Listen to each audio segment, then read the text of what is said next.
Toyota that gets 32 miles per gallon, and I paid $1,300 for it. So I'm reusing, recycling, and not spending a lot of money doing it, but still it reduces my cost and reduces the amount of impact on the environment. And I'm able to recycle without having to go too far out of my way, although I still would anyway.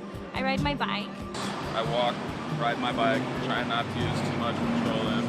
You know, using gas is a necessity rather than as an expenditure. I drive a Prius and I try to do everything all organic and the whole deal, I do my part. I find myself picking up cans off the street, you know, and yeah, we recycle. Recycling our plastic, you know, buying the green bags, going to the grocery stores, and things like that. I think people don't think one person can make a difference, and I think Obama being president is a perfect example that one person can make a difference. I mean, if everybody drove electric cars, there'd be a difference for sure. The spray, the hairspray, a lot of Don't stuff. use your car that much, carpool, take the bus.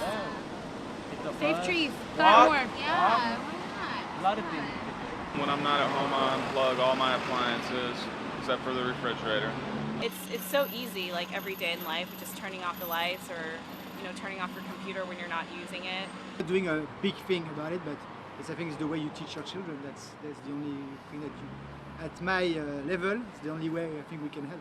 You know, incorporate into your life and make it your lifestyle, and not think about it as this big concept that seems so distant and far away, because then it's harder to achieve.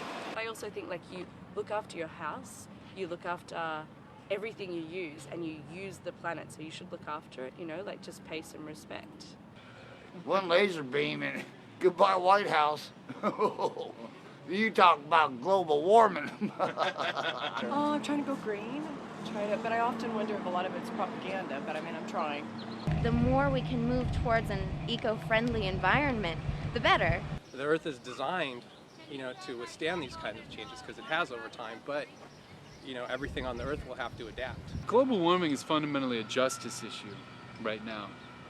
There's a huge, because you have many communities around the world who will bear a disproportionate consequence because of CO2 emissions that they didn't put out into the atmosphere. In the past we've had nuclear threats. I think that global warming is actually a much bigger threat than that. I think that's something that's going to affect everyone, and if we the frustrating thing about it is all the solutions to it exist right now. No one's willing to take the action to actually change things.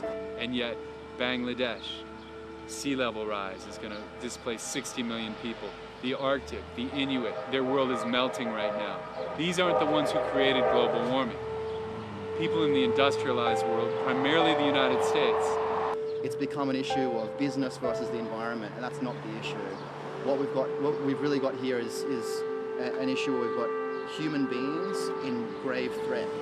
I also believe in miracles. I believe that there are unseen solutions that will emerge through the power and the spirit of people.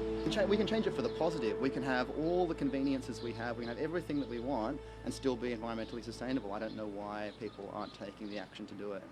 There are political issues around this. This is a new industry that's being created underneath our nose that will ultimately allow people to create industries that means a lot of money. Money, that's what's going to get people's attention, because those vested interests are going to see, oh, well, that's where people are spending their money, so we better shift our attention. And so it's like those cards, they weren't here 100 years ago, you know, and they won't be here in another 100 years. There's going to be something that takes the place of it that's a hell of a lot better. And at the moment that we really focus our collective energies on addressing global warming with all of our power, all the nation states, all the corporations, amazing things are going to happen. And it just may actually catapult us into the next phase of human evolution.